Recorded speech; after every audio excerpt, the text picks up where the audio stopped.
Hello everyone, this is Matt Strat here with a video covering NHL 26 franchise mode, trying to be your ultimate franchise guide, covering everything from the draft, player management, roster management, throughout your season and throughout the entirety of your franchise. Now, in order to start this, we are going to look over, and I'm going to select the Vancouver Canucks. Mostly because they're in a bit of turmoil this year. They just traded away Quinn Hughes, which is not very fun, but you know, it's just, I'm not sure what's going on with that team, and I think it would be a perfect start for our franchise mode, considering they're kind of on the bubble of playoff contention. Maybe we can jumpstart a quick rebuild. So when you first go into GM mode, what we're going to do is I like to turn the owner mode off. We're not doing a fantasy draft, salary cap on, because it's more fun. It's more of a challenge. Player morale, it's just too finicky. I haven't touched it since NHL 16, so we're going to turn that off. Fog of War, I honestly still haven't tried it. I'm very intrigued. Maybe I'll cover that in another video, but we're going to turn that off. Head coach edit lines. Turn it off. They can do your AHL team, but not your NHL team. We're going to do that manually. Auto sign free agents, obviously off. Auto staff management, we're going to turn that off because we want to be in control of hiring and firing scouts. Alright, so we're just going to continue to our overview.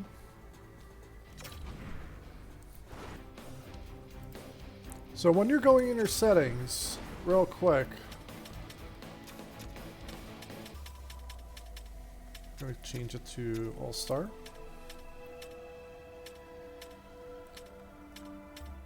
So when you go into your settings, you want to scroll all the way down to the bottom.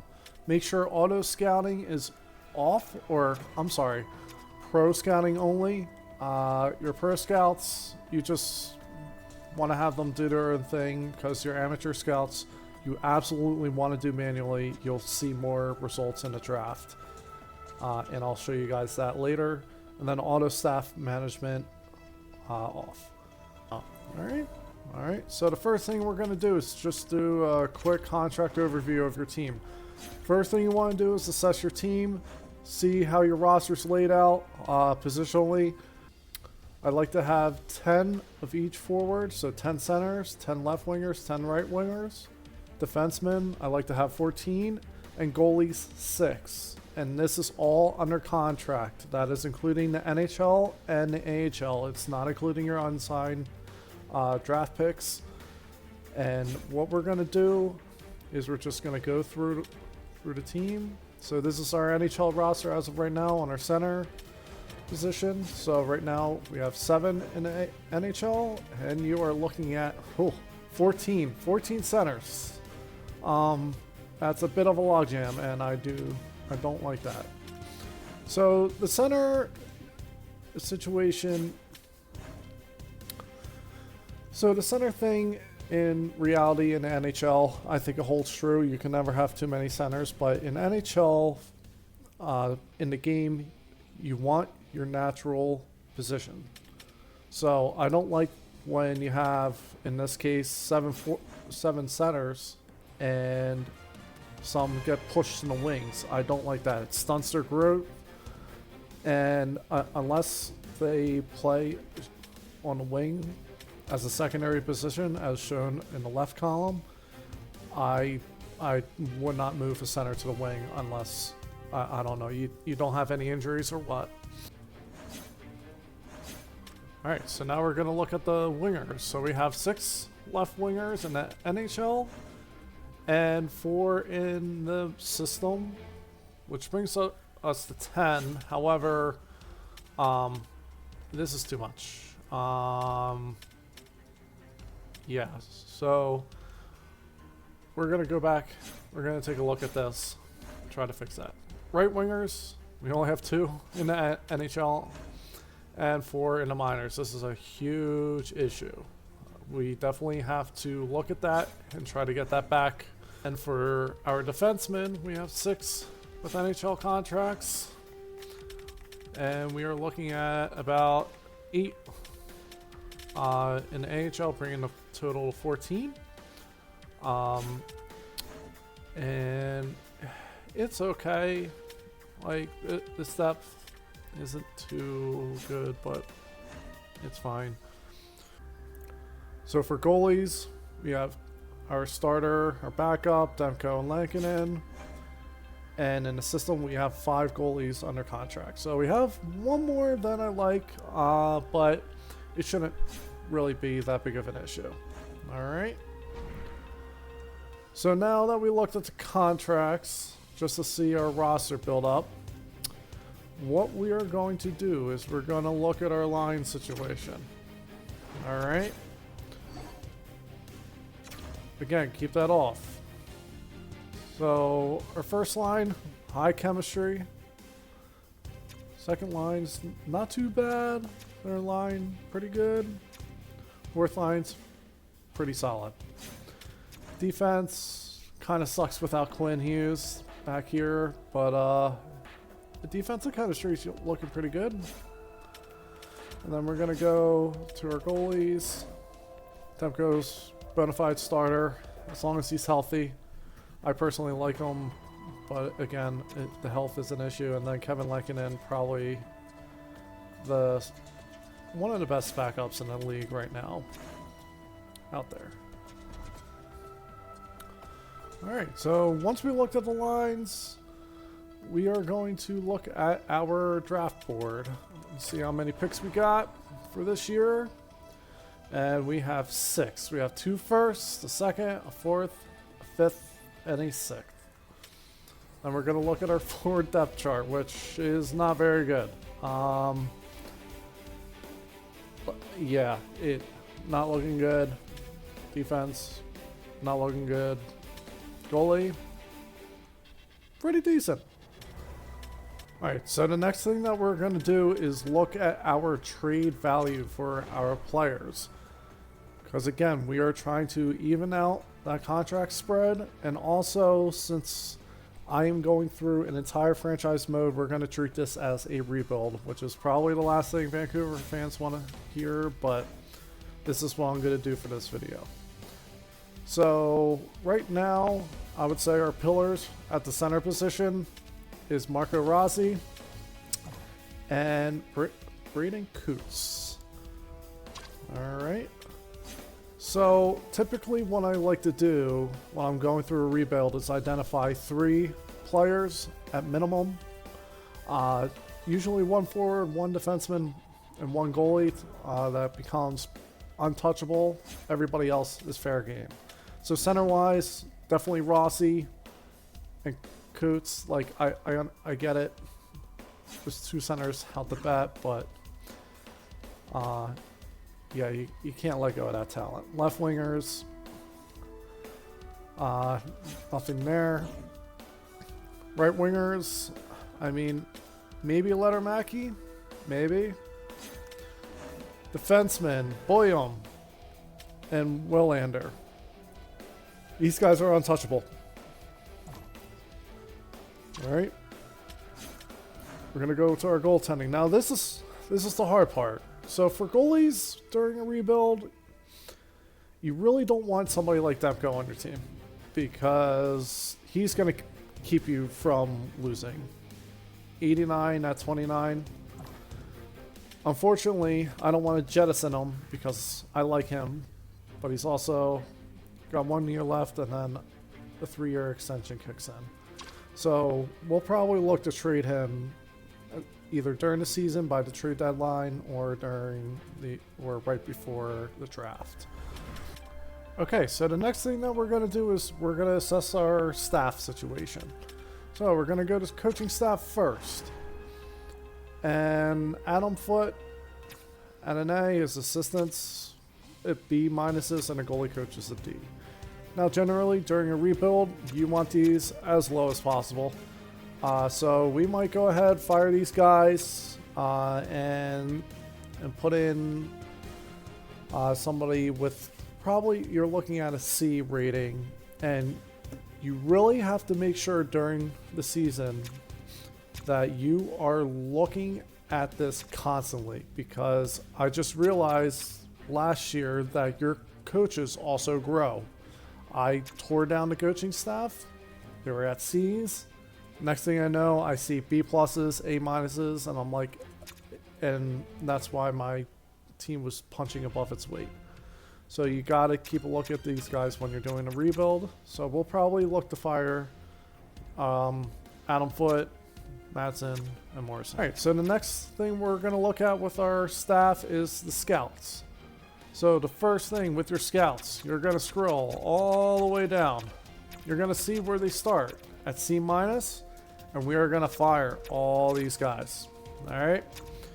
The next thing we're going to do, any AHL scouts, they are unneeded. They are essentially your pro scouts, which you already have NHL scouts for. Fire your AHL scouts, all right? So once we clear your house, all you want to do is whoever you fired, you want to take note of the region and the rating, and then we're going to go into hire scouts, and we're just going to hire C's for every scout hole. Now I will have a scouting breakdown of all your staff and how many scouts you need per region, but right now, since it's the first season, not too concerned. Unfortunately with NHL, this has been a problem for the past couple years, where your first season, no matter what you do, the first year C's are available. So you probably won't be upgrading your scouts till the summer, unfortunately. So we're going to go fire our bad scouts, and we are going to hire C's. Alright, so now we fired all of our scouts that were C minus or below. Now I wanted to make an exception and point it out to you guys. Hal was a AHL Pacific scout, but since his rating was a B minus, what I try to do, if I do see an AHL scout, I'll see if there's any other region that they specialize in, and I'll move them to that region that they specialize in. So for instance, Hal, A plus in Atlantic, so I moved them there. So I just wanted to point that out to you guys. That's what I like to do if things are a little tight. So now we're going to go hire our scouts. So what I did is I took our current scouts, noted them for each region, and then now I am going to go and hire new guys. And I will show you guys a little scouting breakdown of the staff right now. Alright, so now we're back, and now we're going to assign our new scouts to our regions. Now, unfortunately, what likes to happen with NHL, this is a common glitch I'm finding, is, for instance, prime example, this guy, I hired him, he was a C, and his specialty region was the SHL, according to my notes, and now it's only a B. So now I'm a little screwed here. So I might have to fire him, go back and replug. But now we're just going to look at the guys that we did hire and just make sure that they are where they're supposed to be. So for instance, let's go with Vicky here. He's supposed to be NLA according to my notes. So what we're going to do, since he's in the DEL, we're going to assign him to the region. Go to Europe, go to NLA, and confirm. Alright, so the only issue with that is, one, we're starting the season later, since we were going through our scouts. So that's going to go through or burn through our first scouting assignment pretty quickly. And we're not going to get too much info this season, which it is what it is. Luckily, this is the first season that we're doing a rebuild and not the second. So hopefully after next year, we'll really bolster our scouting. So that's all we have to look for now. Make sure all the scouts are in their appropriate regions, and then we will move on to the next phase of franchise mode. I'll just dive in real quick what you want to do for your scouting, and I will cover this in a separate video. But for scouting, we're going to go to scout specific players, and remember, this is just for your amateur scouts, not your pro scouts. They're done automatically. So there's different potentials that you want to look at. There's playing style, strengths and weaknesses, skills assessment. I don't do character assessment, but we'll do potential comparison, and that's the most important one. So there's different timelines that will do play style, turn timeline to strength and weaknesses, skills assessment, and potential and comparison, and I'll go over that in a separate video. And all we're going to do is we're going to assign our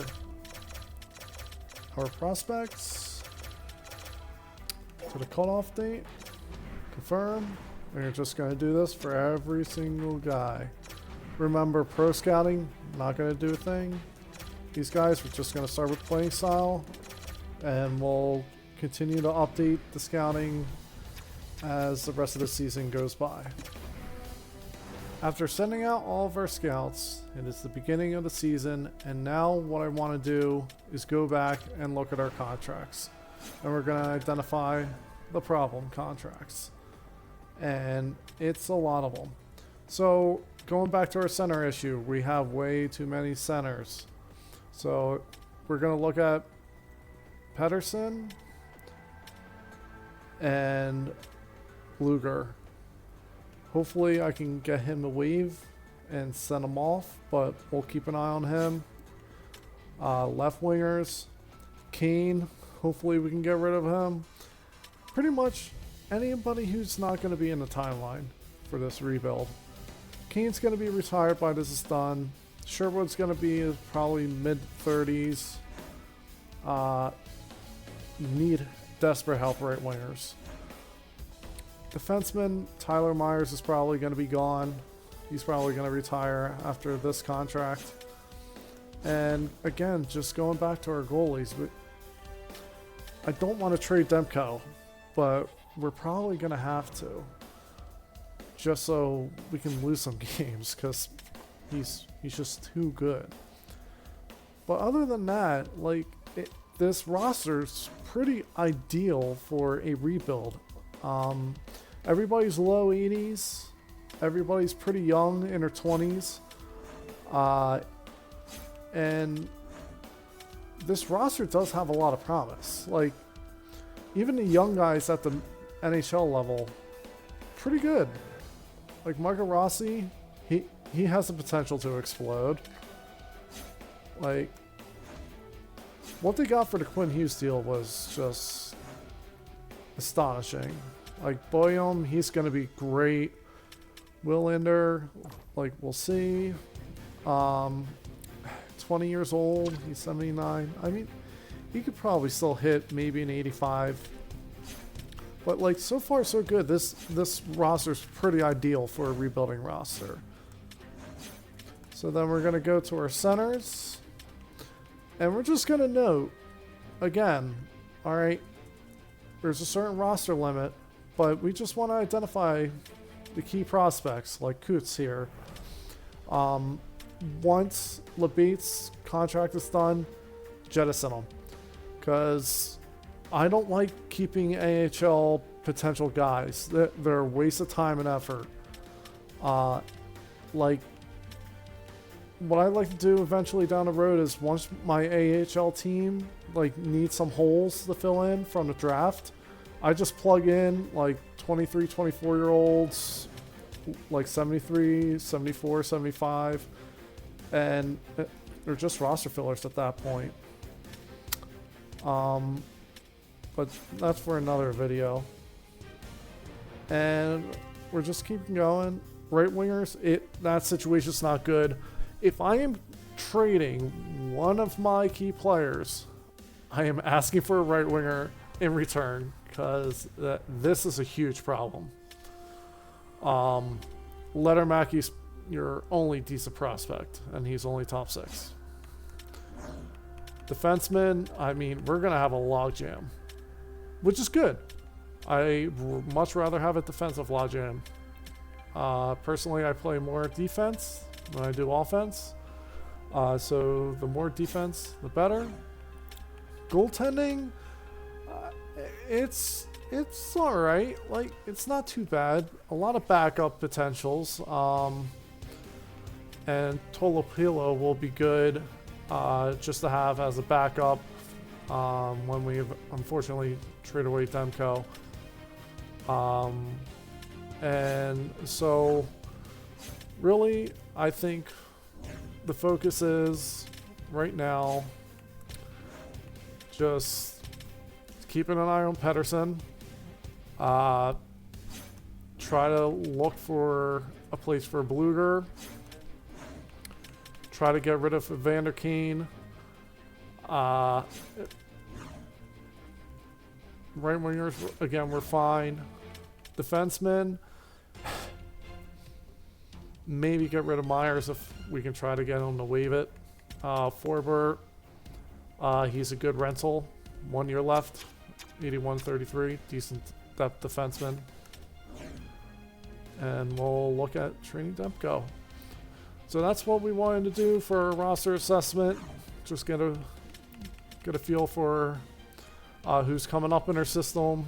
Try to look at anybody who probably doesn't fit the timeline or has a problem contract that we just need to get off our books. So with that, we'll make some trades. Probably at the trade deadline, but throughout the season is also not off the table. And we'll see what we can do at the draft. Alright, so I just wanted to show you guys a quick document that I made that pretty much covers everything that we talked about. Again, going roster breakdown. What I like to do every year is note our offense, defense, goaltending, just so I can keep a record, just look back and see where we started from. So I just do the top 5 of each position. Defense, I just do the top 6. And then I note trades. I always keep track of trades, especially when it comes to the draft picks. And I will link this into the description below this video so you guys can download and do it yourself. So real quick, we were just going to do a brief glance over trading. So in franchise mode, you can either do 2 things when you want to trade. You can propose a trade, which is manually adding in players and draft picks and doing it that way. Or you can do a find trade where you can pick a player and let's say you just want to get it done and over with. You can just select a player, hit find trade, and I'll just pull up quick trades. This is good for if you're just trying to get rid of like extra players on your team that you don't need anymore. But if I'm going in and actually trying to make a trade that I think is worthwhile, I always do propose trade. So we are going to go and we are going to trade away Thatcher Demko. We're trying to trade away Thatcher Demko because we're trying to do a rebuild with Vancouver. So the first thing I want to do is identify what conference I'm in. Plain and simple. If I'm trading away a very good player, I want to most likely trade them to the East. And that just goes for any key player. If it's like bottom tier players, that doesn't matter as much. But if I'm trading away a key player, I want him out of the conference. I don't want to see him too much. That is with the exception of Jim Rutherford with Quinn Hughes, because they got the equivalent of 4 draft picks. So I don't quite blame them. But here we go. So I'm going to try to trade on to Buffalo. Buffalo has pretty good goaltending. I think if you really want to strong arm a team, you'll find a team that not only does the player match the trade block or trade needs that a team wants, but also if they're depleted. So Calgary, bad example. Come on. Yeah. So Blue Jackets. Obviously they want a goalie.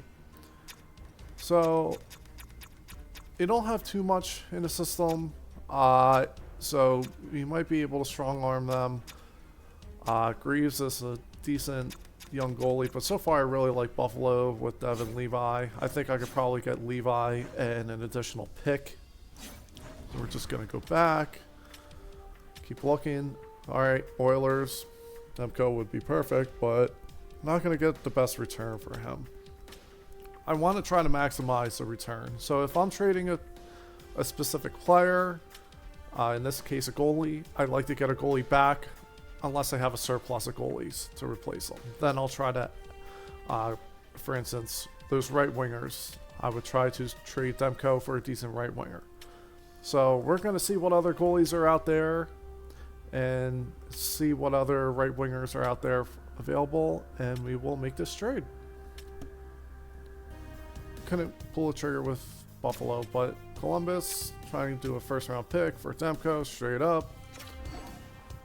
So I ultimately decide, because of this, I think Topilo is fine. Like I would ideally want a goalie back too on top of this, but I don't know. You get Lankinen, that's a decent starter for a rebuilding team, and then Topilo I think is a good backup as far as rebuilding goes. If we were gunning for a championship, this is something completely different, but since we're rebuilding, and we have an abundance of goalies, draft pick, plenty of space, I'm going to try to be a little greedy here. Be like, okay, first round pick works.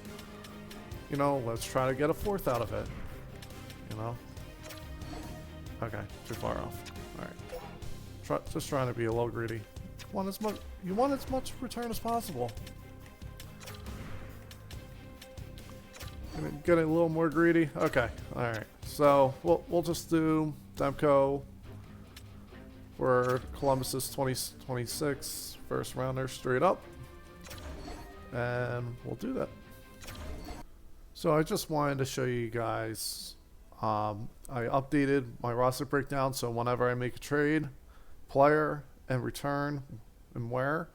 I also added our draft picks for this upcoming season, and then the draft needs.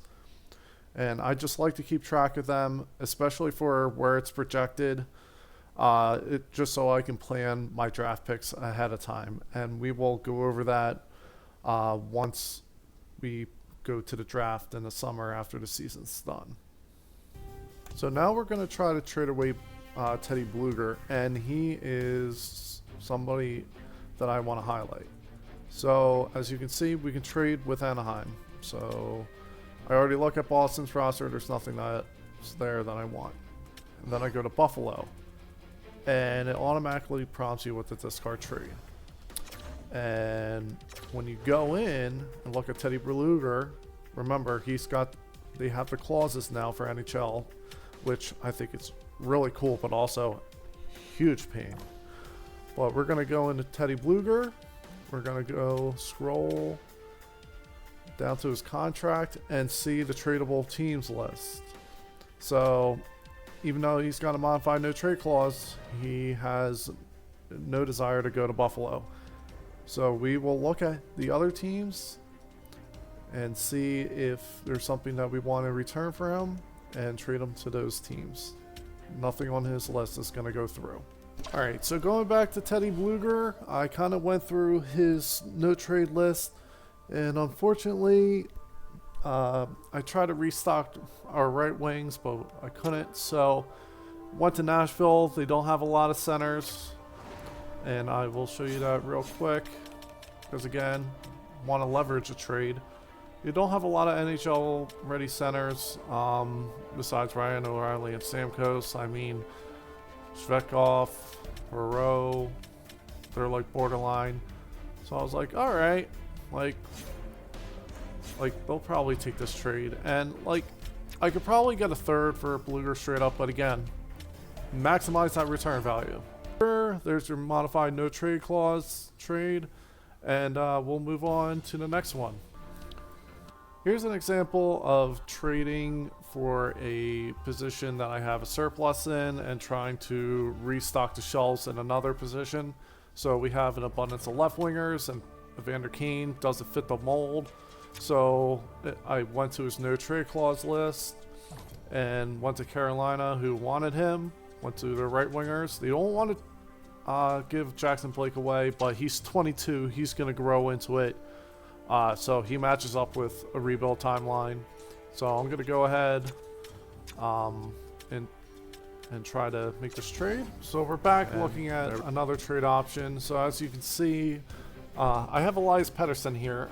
So what I did, because he has a no movement clause, you can always talk to the player and see if they're willing to move it. I asked him for 3 teams that he would be interested, and he said, yeah, my time's up here, like I'm ready to move on. So he was available to the Blackhawks, Canadiens, Maple Leafs. Tackling the Pettersson deal, so we got him to waive his no trade clause. Toronto couldn't make it happen, just way too tight to the salary cap, and Montreal wasn't willing to do really much of anything.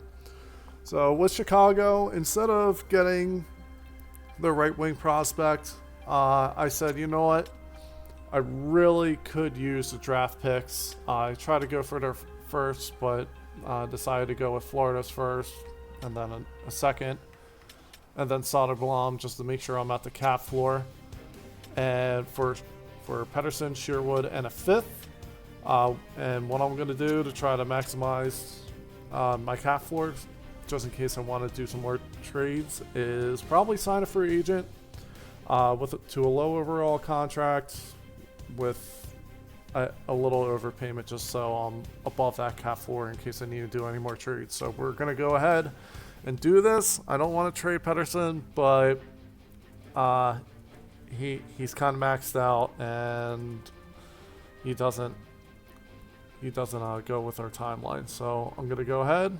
We're gonna make this deal. Players are gonna be called up. Saw that coming, so that's fine. And we're gonna proceed. We are back, and we are gonna start tackling the draft. Draft, honestly, is probably my favorite part of the franchise mode besides free agency. I just want to try to bring you guys up to speed with what happened. Unfortunately, my tanking effort wasn't the best. Ended up, I think, 3rd to last, yeah, and ended up getting the 5th overall draft pick. So what I'm going to try to do is I made a whole bunch of trades during the season, and here they are now.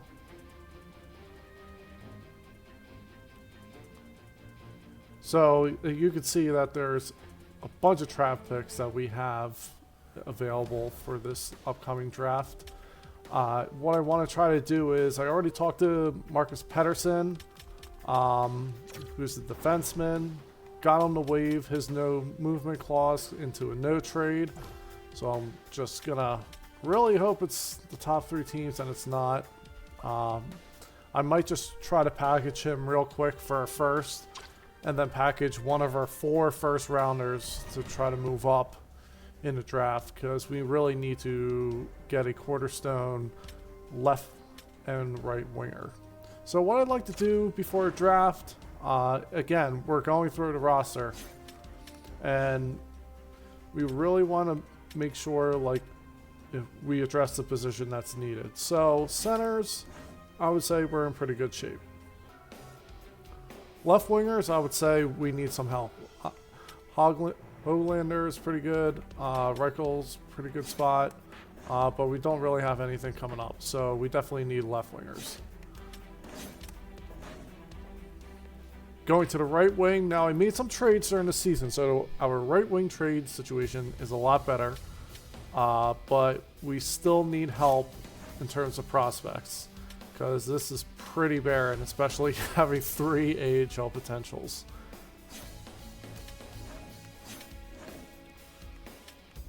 So going on defense, as you can see, we got some of the young guys coming in. I'm probably going to make room, again, trying to package Pettersson, make room for Biome. Massini, Willander, and Pedersen, the third Pedersen on his team. And prospect-wise, it's pretty decent. I mean, we still got a young core. I think having a defenseman is kind of like a luxury in this draft. I might tackle it with one of the first-round picks, depending on what we get. And then goaltending, like decent starting. I probably, like, rule of thumb for me is I pick up one goalie per draft. I never go a draft without even picking up one goalie. I think it's too important of a position. So even though we have a couple backups, a couple starters, fringe starter, I'm going to pick up a goalie because it's really hard to even get a franchise goalie in this league, in the game and in reality. So once I take a look at my roster, I like to take a look at the draft class. Now, I already did this. I kind of pinned players that I wanted. Again, I'm going to try to get into this top 5 because we need winger help desperately. So, and please forgive the potential. Again, going back to that scouting issue, and I completely forgot to hire an SHL guy, so that's definitely not helping either. But again, with your looking through the draft class, you're pinning any guy elite, and any gems that come up. Gems I've never had an issue with. They usually turn out to be decent players, but any bust, like back up here, any bust, don't even try it, because it's a waste of a draft pick. They're labeled a bust for a reason.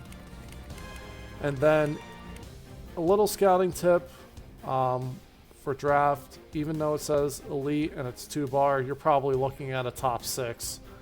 It's usually nothing lower than a top 9. It's usually 2 potential levels below. Best case scenario, it's a medium elite. Worst case scenario is probably a top 9 medium potential.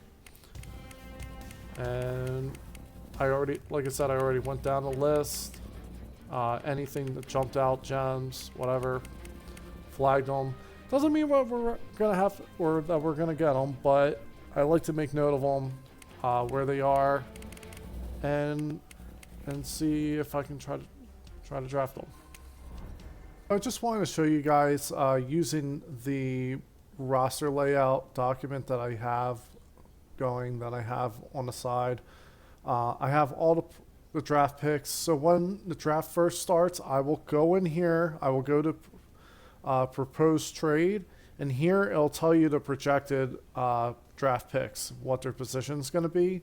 Because I like to flag certain players, note their position, and then I can be like, okay, a goalie's come in the first round, and he's going to be, I don't know, 16th overall pick, but let's say this is 20th.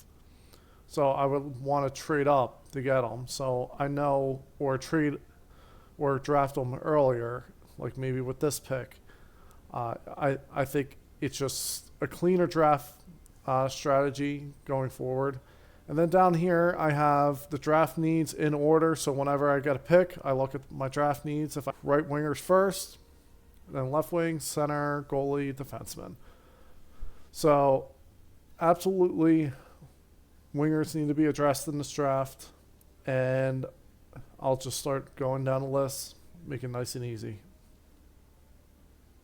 Now we are ready to get into the NHL entry draft. And if you're going to trade up in the draft, especially in the position I am, trade your pick, trade your next closest pick. It's the easiest thing to do.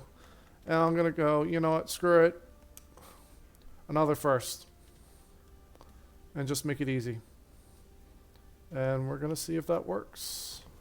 All right, so when in doubt, when you're in this situation and they just keep rejecting you for some reason, I didn't want to throw in a second this year because we need the help now. I threw it in a couple years down the road, and hopefully I can make a trade to get it back. So we're just going to try to do that. And there we go. All right, so now that we have our third overall pick, I'm sorry, we're going to take Mason Ferrosi. We need the winger help, especially on the left side, and we will absolutely take that. 80 overall. That is an absolute win. So just wanted to update the document. So what I do is, so our first round pick was ours. Projected third after trade with Seattle.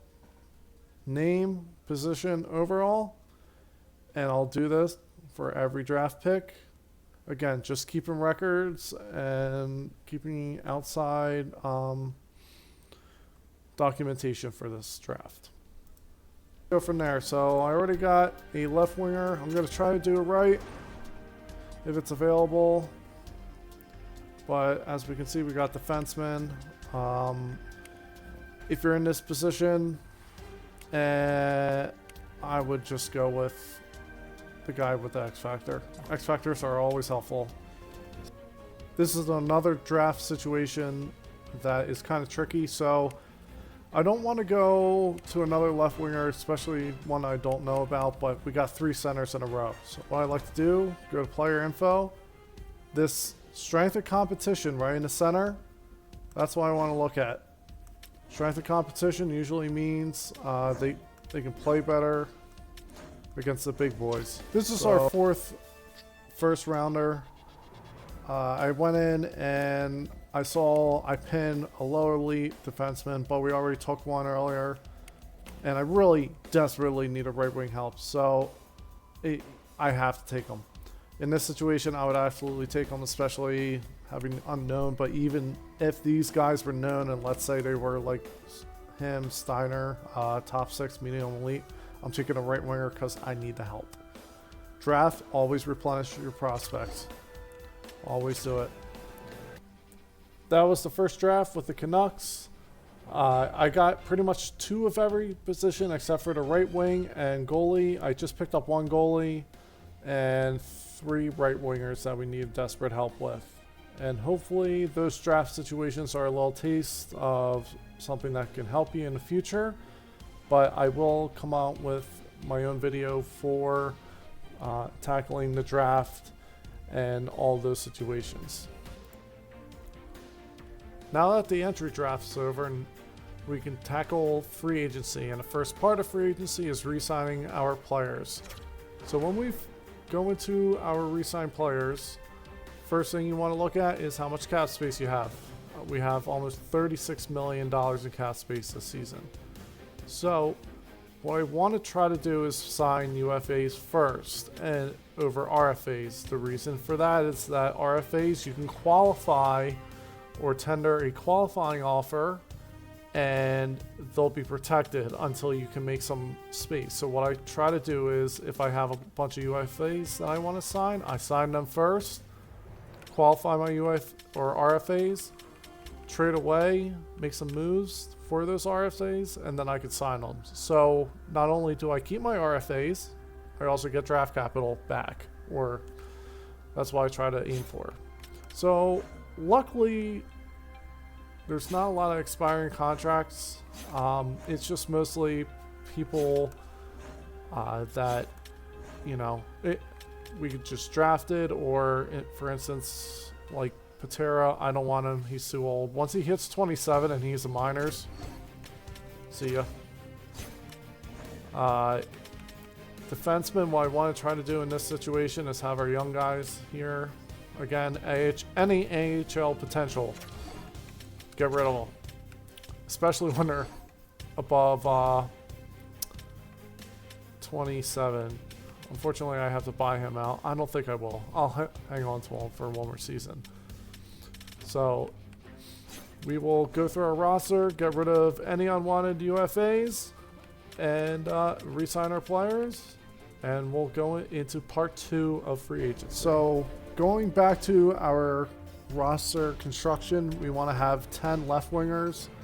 So I'm going through here. I'm like, okay, well, I want to sign Frozy because, you know, you can fit in the NHL roster. But when I scroll down, I go, okay, 8, 9, 10. I have nobody left.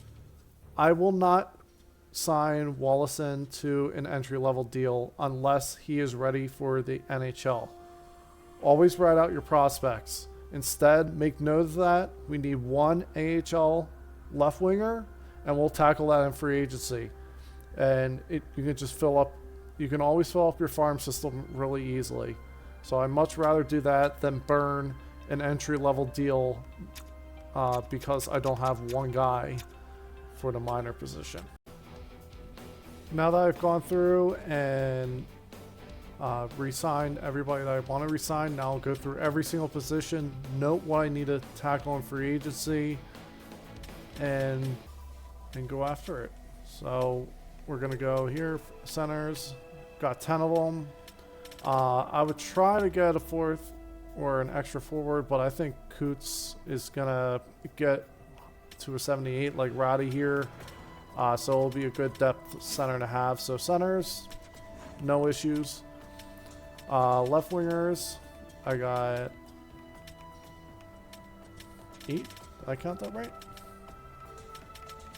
9. So I need one AHL left winger.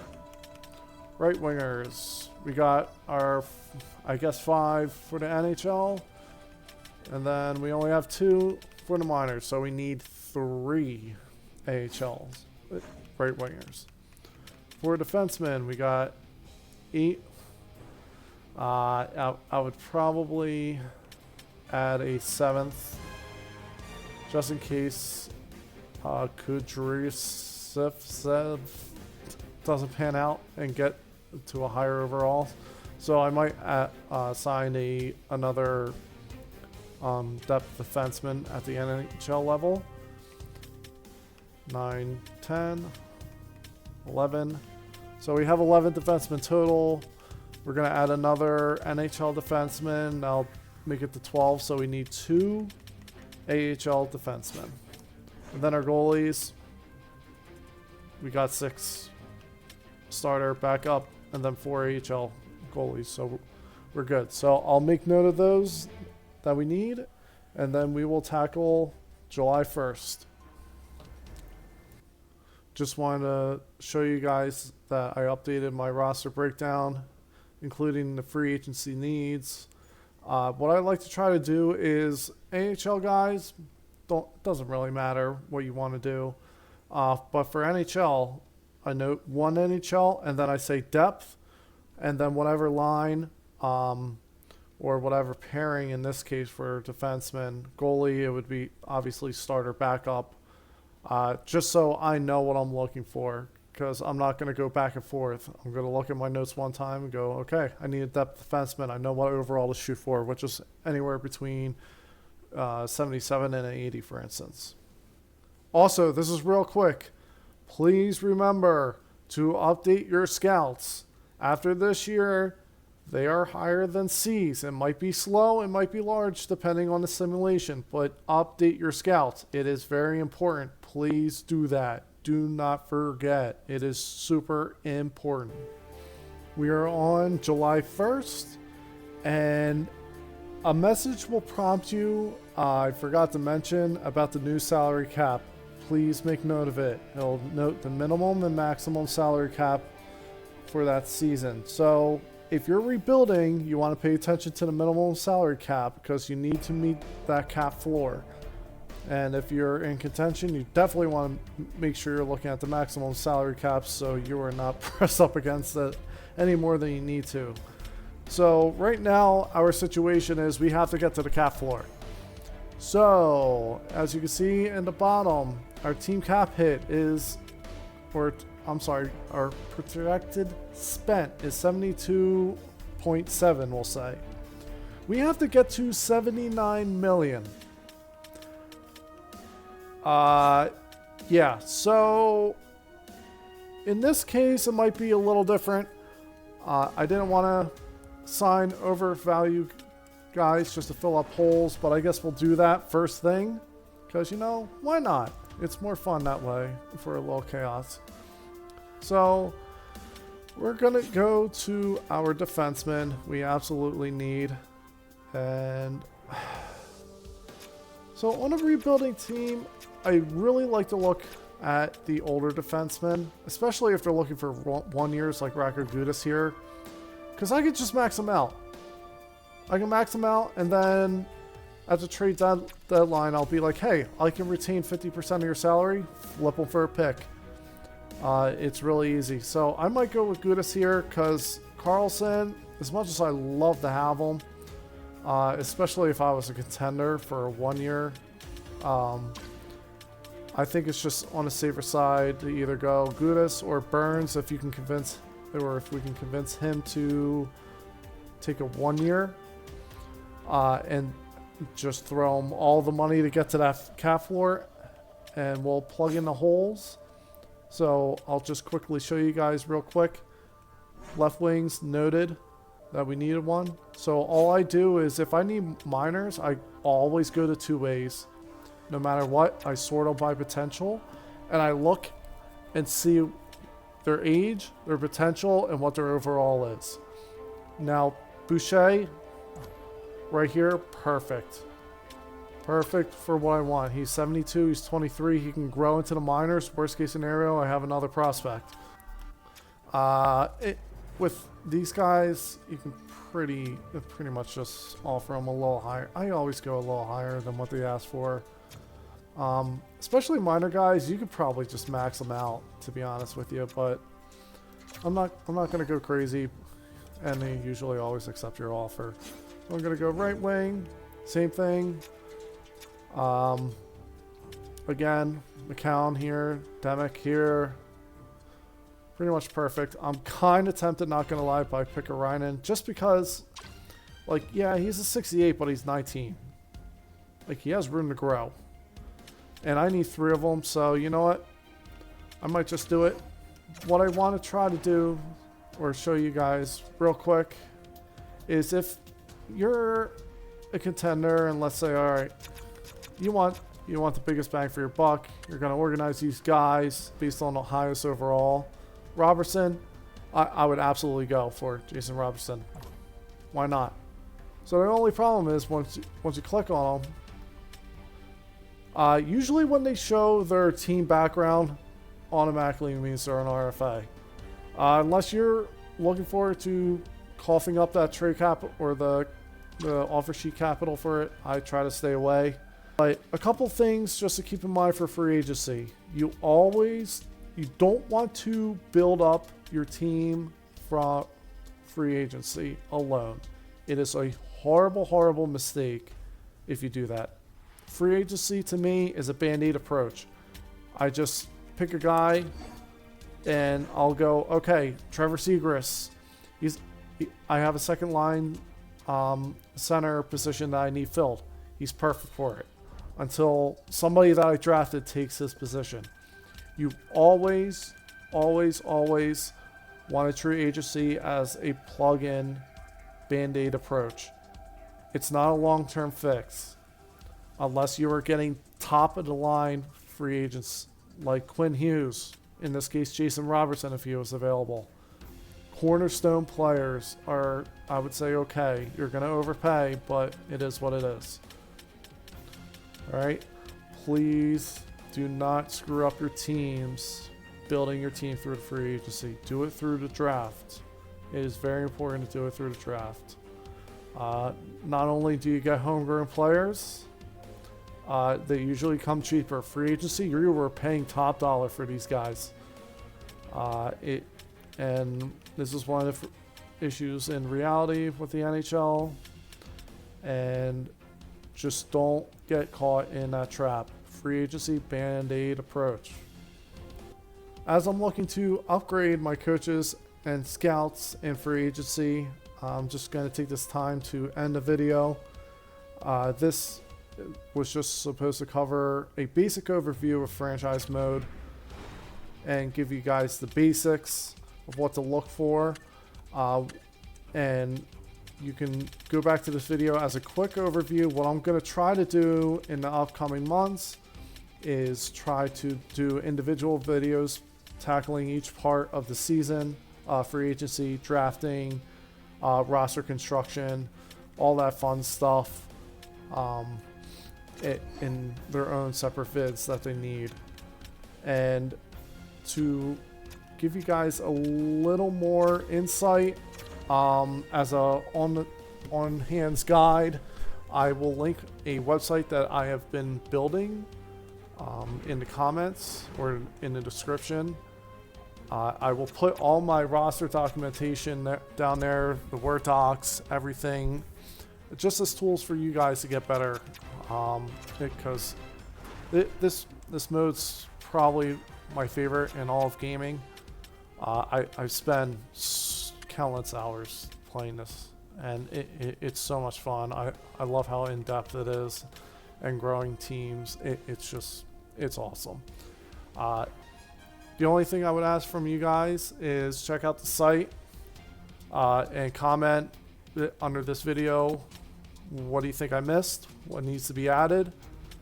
And I will get to it. I'll make note of it, and hopefully future iterations I can keep updating this and make it better for you guys. So thanks for stopping by, and I will see you guys in the next one.